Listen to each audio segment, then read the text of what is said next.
Yeah, I think the story of this tournament actually started at the end of Gen Con. Courtney was playing her Blonde Sabine deck at Gen Con. You did well, 4-3. I mean, that's not nothing to sneeze at. I mean, I had a 4-3 day before. Yeah, same here. 4-3, anyone can go 4-3. I know. Yeah, she actually lost to Maddie from KTOD. The winner of y'all's match was going to go on and win a play match. So like, you were that close. Yeah, maybe. There's no disrespect in losing to Maddie. He's a great, fantastic player. Awesome. Yep, absolutely. I did beat Maddie, so I did redeem you, Courtney. I did beat him, so I'll be sure to send him this timestamp. Well, that is the gauge of excellence. If you've ever beaten Maddie, you're excellent because he's a top-notch pilot, and I love his decks. But how'd you feel after Gen Con? I mean, 4-3. Yeah, so I kind of felt like with the way the meta was shaping out that Blonde Sabine I wasn't gonna be able to win anything with Blonde Sabine, or win any of the big PQs or World Championships or anything like that with it. So of course I love Sabine, and so we ended up trying. I was like, let me just try Green Sabine. So we've been working on it. We worked on it for what, 2 or 3 weeks. Well, since Gen Con, we've been working on it, really. Yeah. And then, and then he was talking about Tampa. Well, I wasn't going to go to Tampa, but you know, Brian, you're on our competition team. We do the bothan house. Like, we'll get an Airbnb, everybody in the team. We'll try to come together in one spot, one hotel, adjoining rooms, whatever. We call it bothan house. You should talk about that because that's pretty cool. I love that. I love seeing all in the private team chat. Because as much as we are competitive and we want to win world championships next year, it's really about the community we're building, both amongst our intimate inner circle of team and everyone else coming along. All your Rebel Resource people, the people we've met at K2D, love those guys. Loopy at late night. Tower number 9 hangs out with us now. I mean, just this whole Star Wars community, it just makes this so worth doing. Like, it's so great. I mean, and for those who are watching this and are not following, the Bothan network was sort of like, I wouldn't say it was secret. It just was like a group of people who were playtesting, and was you, George the Hulk, and other top players like Michael, Cult Protocol. Those 3 were actually at the tournament with you, Jonathan, right? Yeah. Yep. Yeah. Jonathan. We had a great turnout talking about this last weekend at Tampa. Yeah. Yep. So to finish the story how we got there. So anyway, for the Bothan house this time we did adjoining hotel rooms, and last minute there was an extra bed, 1 bed extra at the hotel. And I told Courtney about it because I wasn't going to Tampa. Right. And I told him the only way he could go and leave me home with the kids was. How did you swing that one? Well, she made me. Look, I told him he had to play Green Sabine. She made me play her deck. Yeah. Because I'm not playing Green Sabine at PQs, but she is, and she's like, that's 3. See how it did. And I knew a lot of great players. Because no matter how much you work on a deck and play test with the team, you got to get across the felt on the board with somebody you don't know and press face the deck. I mean, you got to put the deck into the fire and see what happens. 100% agree. Yeah. I could go to Tampa without her one trip without her, if I played her Green Sabine deck. Nice. That's awesome. That's super cool. Well, I guess the last couple of thoughts though is that because one reason it's called a network is we have a lot of space for content creators to come hang out with us. Our public Discord, we're not deck lists. We're not 300 forums for you to talk about every deck list. We're not theory crafting in our Discord. Our Discord's just a place to come, jump in voice chat, hang out, play games, watch people play games. It's just a casual, chill, competitive environment. There's some great Discords out there, like K2ODs and Late Nights, and the big Star Wars one that looks like Playable has one too. Yeah, there's a lot. Yeah, there's great. Yep. That's not us. We're not competing with any of those guys. Bothan Network is just a competition team that is open to letting people hang out and play games with us. Yep. And we have other content creators. I know Jonathan is doing a channel now. Colby live streamed from Gen Con. Kodamaran was really huge. Yeah. We actually launched our Twitch today. Yeah. Our first official Twitch stream today. for Blonde Sabine. We'll put the link in there too for that. Ryan came on. You're a guest today to look at the deck list we ran. That was a fun time, right? Wasn't that fun? Yeah, that was a blast. Yeah, it was great. I love you guys have a really good setup, and that's really key because I think a lot of people are not doing what you all did because the setup is hard to pull off. So that was cool. Yeah, no one was really using Twitch, so we thought we'd go to a niche no one else. We don't want to compete with what you guys are doing. We just want to just do our own fun thing and hang out. It's a midday stream, Tuesday, Wednesday, Thursdays at lunchtime, U.S. time on Twitch. Blonde Sabine. Yeah. That's awesome. Go ahead. Yeah. So you're gonna hang out with the kids. I'm gonna talk to Ryan about the Green Sabine deck. Bye, Ryan. All right, bye, Courtney. You're the best. Thanks for watching the kids, so Frank could win. Exactly. Yeah. So like I said, a few weeks ago, I really started getting more interested in Green Sabine when, as you know, Cunning Sabine just hadn't been. You're like the only one almost getting the results with Cunning Sabine. Your work's fantastic. I'm not in any way. Yeah, there's a couple people at Gen Con that did well. It's just not well represented in the meta. That's what I'd be interested is like how many yellow Sabines were at Tampa? Did you see any at all? There were zero. Yeah. As far as I ever saw. I mean, the tournaments weren't that big. We had 30 something on Friday, 30 something on Sunday, and about 50 something, I think. I don't remember the exact numbers on Saturday. And I didn't see, I may have just missed it. I didn't play one, but I did not see a single Cunning Sabine. And because as you know, in our testing, I can't win with it anymore. So it's like, I can win, but not like I like, I'm shooting for that 75 to 85% win rate. And as we'll talk about as we get into the slides, the mid-range stuff that Set 2 added to Green Sabine with its ECL is just, it's pretty insane. Good. It's insane. Yeah. Should we jump into should I show the screen? You want to go through anything else? A few weeks ago, so I started getting deeper into the KTOD Green Sabine stuff because, Chrono, Justin, even back at the masterclass with John Tata, I mean, those guys have already been on the cutting edge of Green Sabine. And so I just, that's such a great resource, that server. I'm a happy member of their Patreon, and I like to get in there. Yep, and they same really here. help a lot. I mean, I know Chrono's even starting to stream some now, which is really good content. So that's another thing your viewers can look for if he starts his YouTube channel with his live stream content. And Chrono's been great. I mean, like, he gave me deck ideas. I should have listened to him. The deck even did better on Sunday when I finally took some of his advice and tweaked the deck list a little bit after Friday and Saturday. But even like Friday morning, he was like, hey, you want to get some warm-up games? I mean, I spent like 45 minutes on Kara Trash with Kara Black. I don't care. Okay, I call it Kara Trash. But when I'm playing with Chrono, it's not trash at all. It's great. I mean, he warmed me up, and we played the Sabine Mirror for like 45 minutes before the tournament started. So yeah, CJ was terrific. And then so I took a lot of their ideas and realized from their teaching that it really has become, it's a mid-range deck that still has all the powerful tools to go hardcore aggro in the right matchups.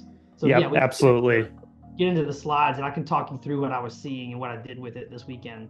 All right. So look at that. Let's go. First place. So you did actually get first. You want to talk about like your placements on all 3 days? Yeah. Friday I was in the top 4 and we split. One of our teammates, Hunter, on a mono boba yellow deck, went undefeated that day. So he was declared, rightfully so, the winner on Friday. I'll be honest, Saturday was weird, dude. It was a weird day of Star Wars Unlimited. What happened? For Saturday only, they allowed intentional draws. Never been done before that I know of, officially as part of FFG. And if you double lost on time, they gave you a match point. Oh, interesting. So the only 4 match win people who got in the top cut had either an intentional draw or had double lost on time. None of us that were 4-2 the natural way, the normal way, no 4-2s like that made the top 8 because of how they did the weird. So people who went 4-2, but one of their losses was a tie loss. They called it a tie instead. They still had 4 wins I had, but they were ahead of me in the rankings. And then I didn't have my tiebreakers weren't amazing. I don't know. I mean, who knows what if it all had been done correctly. But another part of the problem was because they were doing it that way. A lot of the people who were double lossing on time in the first couple of rounds had to end up playing each other because in the Swiss it ranks you differently, and you try to So it was really like the error compounded. So like one of our teammates, Michael, who had made top cut on Sunday, he had like he was like 2-0-3 or 2-1-3. It was the weirdest like record because he kept having to play other people who were also time losing because they couldn't finish their game in 55 minutes. Probably, so it created like basically Saturday was weird. I did not of like people played each other, and because they went to time, they're more likely to go to time again. Yeah, that makes a lot of sense. Playing people who are also going to time. Yeah, so it screwed 100%. Up the whole like pairings, and I don't know. I don't want to. Those guys were working really hard there to make this great, but for some reason we did it like that on Saturday. Did not do it like that on Friday or Sunday. Long story short, the 3-day total was 15-3. That's pretty solid. That is insane. That's insane, dude. Yeah. 3 losses out of 18 games. What is that? Yeah. What's matches? Those are matches. I had more game losses than that, but matches. Oh, those are match records. Okay, but still, that's pretty insane. That's pretty insane. Yeah.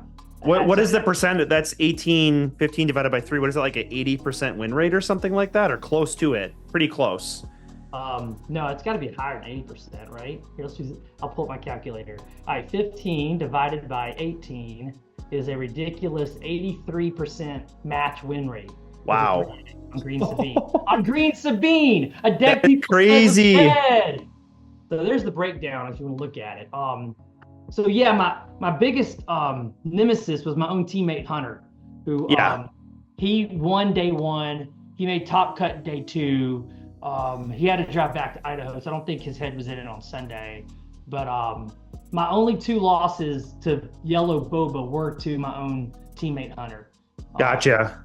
2 of my 3 losses all weekend. But on Sunday, you beat Yellow Boba, which we'll talk about. Let's talk about how you ended up beating, because I believe the person you beat took first place on Saturday. So you beat. Yeah, he won the big event. Daniel's the MVP of the weekend. He goes by Mephisto, I think, or something. And A2G, and he's great, very active in that community. Daniel, I think, he top cutted every day, which is crazy. Our teammate George the Hulk, George Hudson, did that also. And actually George and Daniel played on Saturday at the big event. They won the more prestigious day, Saturday. That's pretty impressive to top cut every day and win the big day on Saturday. So kudos. That's insane. Absolutely. He was on Yellow Boba though. He was on double Yellow Boba. Yeah, mono Boba for Same sure. as Hunter on. So until Green Sabine came along on Sunday, it was definitely a Yellow Boba weekend because Yellow Boba. Totally. He won undefeated. I mean, this tournament sparked a lot of discussion online. There's other YouTube channels that they had a podcast day. I forget their channel name, but they're sitting on a couch and they basically their videos like, do we have a boba problem? I watched that. Yeah. Yep. They said, do we have a boba problem? And when I saw the tournament results, I'm like, this is cringe. There's so much yellow boba running around, but I'm glad that it wasn't like a triple yellow boba win because that would have been close. It was this close on Sunday. Daniel and I were the only 2 undefeateds in the last round of Swiss, and he's playing the same yellow boba deck he won the first 2 days with, and was undefeated on day 3 with. So my Green Sabine win into his yellow boba wasn't like some easy yellow boba I was playing. It's still shocking that I squeaked that out with them in 3 games. Yeah, so you did. It looks like you had 1 match loss to Sabine. Was that just a Green Sabine mirror? And let me be honest with y'all. I want to be clear for the viewers. I am not intending to play Green Sabine at PQs. Courtney is, and she's going to do great. She may win the whole. She may win. Who knows? The reason I can't bring myself to play this deck more seriously is the mirror match is such a coin flip. Yeah. Yep. It's such a coin flip. In that Sabine loss, my only other match loss the whole weekend, 3 days. In both games, he beat me 2-0. He went Dark Saber, Poe Wrecker. I went Dark Saber, nothing. Both games. Yeah. I didn't have Poe, I didn't have Wrecker. He had Poe and Wrecker. Okay. There's no play lines for that. There's no creative finding a line to win when they get the cards and you don't. And in Green Sabine, it just feels way more. And that's true for a lot of mirrors. I mean, the yellow boba players can say that. I mean, everybody can say that about the mirror match. But for some reason, to me, the Green Sabine feels so coin flippy. Like even when Chrono and I play Green Sabine mirrors, it feels like a coin flip. Like either one of us could win those. It's very interesting. I do see you got some sideboard cards. Looks like you got some anti-Sabine mirror sideboard cards here. This main deck looks pretty good, right? You're playing the 3 Darksabers, the 3 Poes, the 3 Wreckers. You're playing the Peacekeeper. All 3 of them. How did that do for you? Great, fantastic. Sorry, I know there's some people that don't think so. 3 Peacekeepers main deck Green Sabine. I'd start with my deck. That's the first card I'm putting in my deck. Poe, Wrecker, Darksaber, Peacekeeper. It's fantastic in the mirror, and it's got 5 health, so the Bobas can't kill it easy. I can hit a Boba leader with my Peacekeeper, heal 2, because I'm playing a little more controlly now into Boba with this list.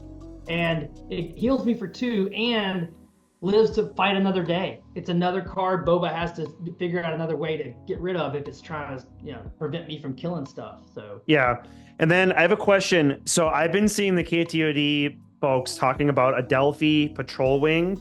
What was the reason for not choosing that? Did you just not know that or test it? No. I put hundreds of games in on cards before I play them at tournaments. I just didn't have the time. Chrono was already saying use it. He was showing it to me. He was beating me with it.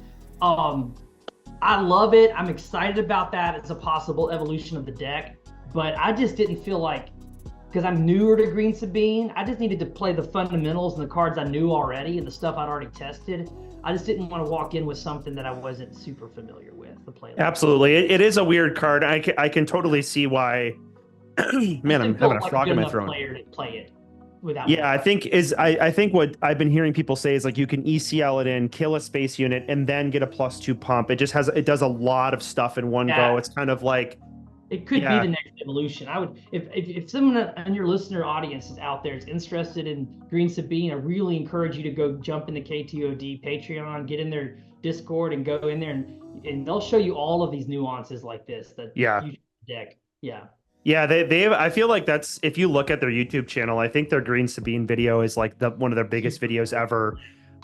They definitely have helped shape this deck significantly. I went back and looked at my last Green Sabine when I was testing before we went to Gen Con, and the last list I made actually had 2 Adelphis in it.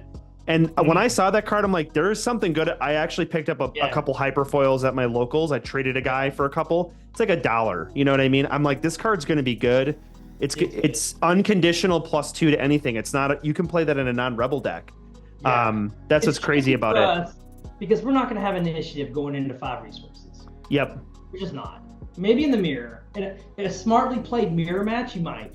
So but it's a little more complicated though for us as Green Sabine players with Sabine flip turn to get it. Yeah. But anyway, today's not an Adelphi day. I'll let the KTOD guys, spread that knowledge because they're 100%. Yeah. So I'm assuming you got the time lane there as like another flex card to pull in the sideboard. You have the confiscates against Bulba's Armor and Darksabers, right? Mm-hmm. Fighters for Freedom for Sentinels and Shields and extra ping. Yeah. Mace Windu, that's a card. The other cards, a lot of these seem kind of staple. I don't know. Is Mace Windu a staple? I don't think that is a staple sideboard. No. So Mace was an innovation. I don't remember. I think it might have been Saw's. As we were working on the Blue Han 2 deck that we call Hey Kid, Mace actually shined in our pre-Gen Con testing. And it shined in a mid-range role to help you bridge into your Luke Skywalkers, your Redemptions, your Crate Dragons, your Chewbacca, big Chewbacca units. Mace comes in and helps you in an emergency clean up some mid-range board stuff and still get to move on to your bigger things you wanted to do. So when the KTOD guys was showing me how this is now more of a mid-range deck, I realized, well, the same principle we're applying with the Hey Kid before Gen Con with Mace, let me try it in here. And I liked it. I mean, I had main decked it the first 2 days, finally listened to Chrono and brought in the Rebel Assaults for the undefeated day. Like, I should have listened to him from the beginning. But even on the last day, when I went undefeated, I still brought it in against the mid-range decks. A lot of red rays I ended up playing. I played against Blue Han too, a deck that I kind of know pretty well, Yeah. So, and in all those kind of mid-rangey matchups, Mace is great. He's just fantastic. Yeah, if they claim or something, you could clean up their whole board. Yeah. I Crazy. mean, one guy, he claimed thinking he had fatal on the next action, so he claimed, and because he had 4 units out, that any one of them could hit me and kill me. So he doesn't worry. He knows in Green Sabine I can't clear his board, so why not take initiative, right? Oh my gosh. And then here comes Mace. I killed something little like an R2 or something. I don't remember what it was now. Ready and hit him for the last 5 I needed. Oh my gosh, that's crazy. Yeah. That's so cool. Yeah. I love that. It's kind of I think what's interesting is being able to play these readied units gives you this sort of your opponent doesn't know they're in check because it's in your hand. Sneak attack does that, or a cause does that.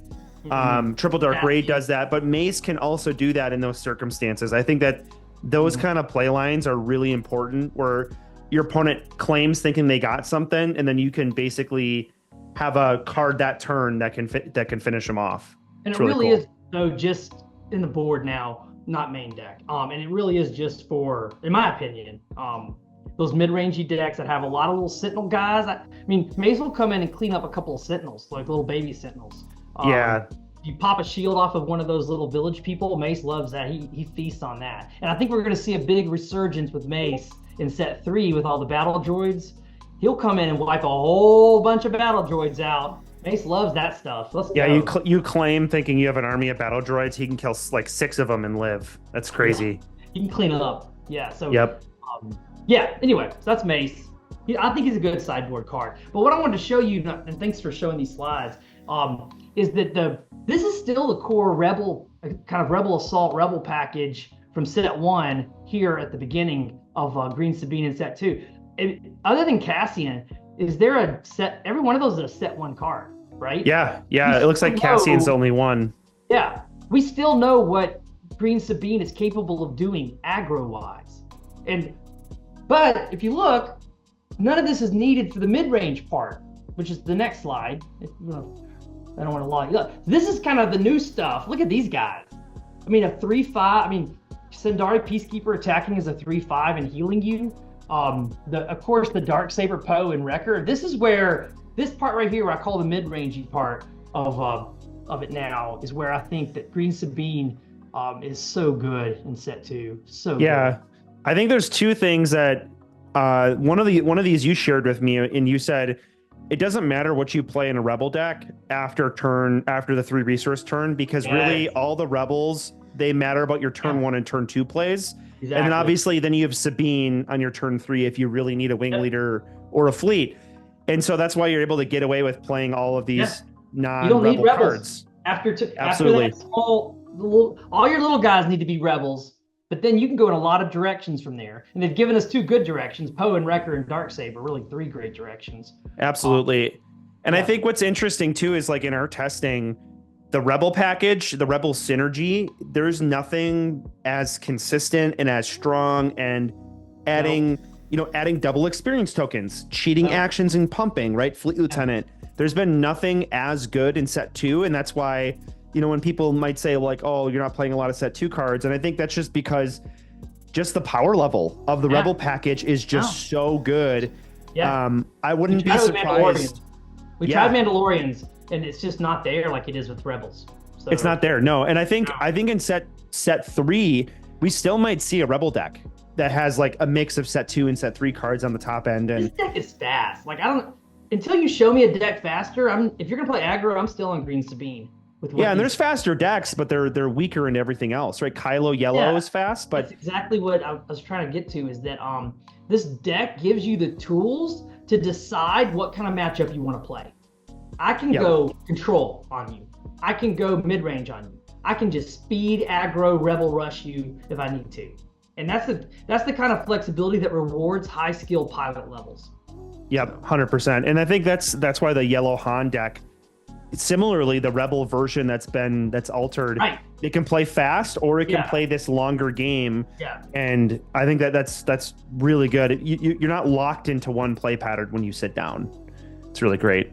Yeah, I know Troy's Monohan deck is so good, but honestly, like Ian's better with the Rebel pack because it's this exact reason. Ian can blitz you out, and if he needs to, he can figure out with his toolbox he's got in his version of Monohan of how to get around your problems and still finish you off. So yeah. So let's talk about the day that you won. That was the last slide, right? Yeah, that was. Okay. Let's talk about the day that you won. You beat Double Yellow Boba. What helped you? You changed things on day 3, you had said. What helped you get those percentage points to win? So the Rebel Assaults just have to be in the deck. I tried to run it without, because here's why. I was approaching it as a mid-range deck. If I'm in a mid-range deck, I don't need Rebel Assault. Rebel Assault's an aggro card. However, I think what I was missing was that there are mirror matches and there are times where I do want to be the aggro deck. And I can't give up a game 1 to go get my aggro tools like Rebel Assault. So I should have been a better listener and just started with Rebel Assault to start with. Is that because you could attack with your units before they can play cunning and tap down your stuff or bounce it and all that shenanigans? Even the +1s, I mean, there's a couple of times where you really need a red 3 in play to like be able to kill. Like for example, Sabine with a Darksaber, okay, cannot kill the Boba leader. Yeah. That's a big one off. That's a big deal. It's a big deal, yeah. You're only hitting for 6, 1 to the base, but only 6 in the Boba leader. So red 3 gets you there, but Rebel Assault also gets you there. So it really is a key. You have to be able. There's a few leaders in the game. Bosk, Kira, Boba are really the 3 that come to mind. You have to have a plan to kill those leaders when they flip. And for me, Rebel Assault helps you find that plan, because sometimes it is 2 units into them. So two little rebels get their +1s and kill the leader. Sometimes that's what you have to do. Yeah, and then that 1/5 that you keep talking about, the Mandalorian, the Peacekeeper, that restore I think is really relevant because you are 5 life down on Double Yellow Boba, and I think that's what people are probably going to ask or wonder when they see Green Sabine is they think. I think I shared this with you, but Wu posted a video analyzing the Spain tournament and the Rochester. Am I getting that wrong? There's another large tournament. And he looked at Green Sabine and Yellow Boba, and it was a 70% lose rate for Green Sabine. Obviously, pilot skill is a huge deal right now in the game still, because the game is in its infancy. But I think what's interesting is the list that you're running, all of these tools, they're good into other stuff. They're good on their own, but they're specifically really good into Cunning Boba, which I think is a huge problem in the meta right now. And I'll be honest, when I was tweaking the great KTOD lists of Justin and Chronos, I finally just said to myself, what would I play against Boba? And I main decked it. I just did. The Peacekeepers, I was just like, I'd play these. The Bright Hopes, Chrono loves them. He's right. I played the Bright Hopes. And it's just such a bad matchup. I lost at locals with this deck last night. Really? Great yellow, having a great player locally, but he's playing Yellow Boba, and Green Sabine is, I think Wu's right, you are a heavy underdog. And so Daniel was kind enough on Sunday to let me squeak past him, and it was a big upset. The 2 undefeateds in the last round of Swiss going at it. When I heard the Rocky music in the background because I'm the huge people standing around watching like, oh, let's watch Frank. That's super cool. Yeah, George had the Cad Bane hat. So I guess how did in those games, what did you do to sequence a win? Did you just establish early board control, kill their turn 1 plays? Well, yeah, it's weird now, but Sabine is the control player into Yellow Boba. Green Sabine. Yeah. I mean, yeah. I just have to. Well, if they don't have a unit to pump with Blaster or with Cunning, they can't +4 and attack for 7 or 6 or 10 or whatever. You've nailed it. The constant concern is Cunning. So if he puts +4 on a unit, how do I kill that unit? I was e-sailing in like a Battlefield Marine late to kill a unit that just got +4'd with a Cunning. I mean, you've got to stop the damage on the units, because here's what will happen. They have Fire Spray, but that's really it. If I can get to my Poes and Wreckers and You're going to stick 'em out on the damage board. them. Yeah, the 2 games that Daniel let me win, I'd say let, but I mean, the 2 games that I got off of Daniel, who's a fantastic player, MVP of the whole weekend. He won the big event Tuesday, top cut it every day on that yellow boba. The 2 of the 3 games I won, I stuck Poe and Wrecker, and he couldn't.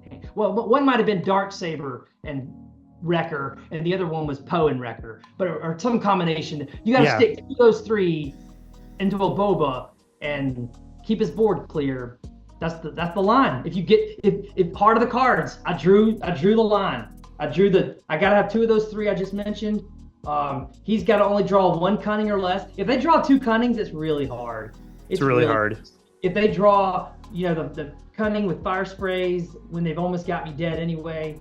You know this, Ryan. You've played. Yeah. What's interesting too, though, is sometimes I've played yellow boba and they'll play double cunning with like not a big board presence, and it doesn't actually get them that far ahead because they spend their whole turn playing cunning, which is why I think you're aptly put to say if you control their board, their cunnings have less of a, they want to go super wide, they want to pump a couple units and just blast you. And if they have no units, then they can't do that. Yep. Have a plan for cunning to kill the unit they pump. Have a plan to kill Boba when he flips, and then keep the board clear. Keep healing back with Sidar. I can't tell you how much healing I did with Peacekeepers against Boba this weekend. Yeah. Because the Peacekeeper damage restore is giving you time to get control of the board, and once you have it, you win. Because even if he puts down a fire spray, usually you've got fatal damage yourself by that point, or you just put a little Bright Hope in front of his fire spray and watch him scoop. I mean, it's it takes 2 attacks. He can't get through. That's really interesting.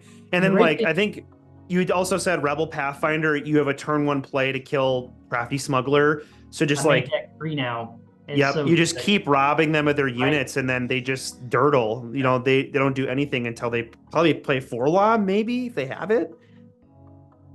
I don't mind. I have a lot of 5 units. Please play Forlom. I hope that's your whole. I hope you're doing that. Because another thing that I think Chrono taught this to me was I'm not scared to play Wing Leader on turn 2 against Yellow Boba anymore. I used to really. I'm not going to Wing Leader on turn 2 because he's just going to waylay my unit. Waylay it, yeah. He's like, okay, good. Let him waylay the unit. Because then they don't play Toro. They're not developing the board. It's like a removal spell for me. You're removing your own 3 resource unit if you waylay my dude, and I still got a Wing Leader. I'm the only one with a presence now. Like, it used to scare me. I wouldn't do it. And I'm like, okay, here, please waylay. And if they don't have it, they probably instantly lose. Because if they don't have it. If they don't have a unit on the ground, when I flip Sabine, it's so easy to put the Darksaber on her. What I'm worried about is flipping Sabine in front of a Toro, in front of a Boba, and here comes a surprise strike, and there goes my Sabine. Or a blaster even could kill it too. Yeah. They have like 5 ways to kill the blaster in surprise strike. They have at least 5 instant actions to blow up Sabine, which is super annoying. So here's the line against Daniel that was so dramatic. This was it might have been game 3. He opens, it was game 3 because he had initiative. He opened Crafty Smuggler. I ECL'd in Sabine unit. Oh, yeah. Popped the shield, killed the Smuggler. Turn 2, he went 7th Fleet, I think. 7th Fleet. Peacekeeper. Hit for 3. I stuck a Darksaber on Sabine that he couldn't handle. Attacked into the base. 2 experience tokens. 1 for Sabine unit, 1 for Peacekeeper. No way. Metal ceremony on a stick from that point on. That might have been game 1, now that I'm thinking about it. It was like a metal ceremony on a stick. And Sabine, then with all the heal, you probably got 2-3 damage, and he's at 15. Yeah, That's nuts. That was game 2. No, it was game 3 because he had initiative. Yeah, this was how I won game 3. I ECL'd on turn 1 a Sabine unit to kill him. Crafty. Yeah, because he's got the shoot first or the blaster to pump it and kill. Yeah. So once then he had to go space, and I was able to stick the Darksaber and start pumping up my Peacekeeper and Sabine unit with experience tokens. Wow, that's insane. Yeah, that's the power of ECL. Is sometimes that can lose you the game, but I think that's what you have to do. It's almost like back in set 1 when people are like, you need to ECL turn 1 to kill their turn 1 play if you're playing a mirror. And it's you're kind of playing Boba Bounty Hunter Boba is an aggro deck. So It's the best aggro deck in the game right now. Pure aggro deck. yeah, 100% agree. Yeah, it's insane. Obviously the results show it's winning so many first places. It's insane. So, well, congrats. This is awesome. I hope that others who are watching this, if you're like wondering what you want to play at a showdown in the future, a cash tournament, your locals, or a PQ, Green Sabine is clearly just beat a good pilot, one of the best decks in the game. This is a good showing. So it's good to see a healthy meta where there's diverse showings happening. So yeah, this is really cool. Congrats, Frank, on winning. Yeah. And Thanks for having me, Ryan. thanks for coming on. Yeah, absolutely.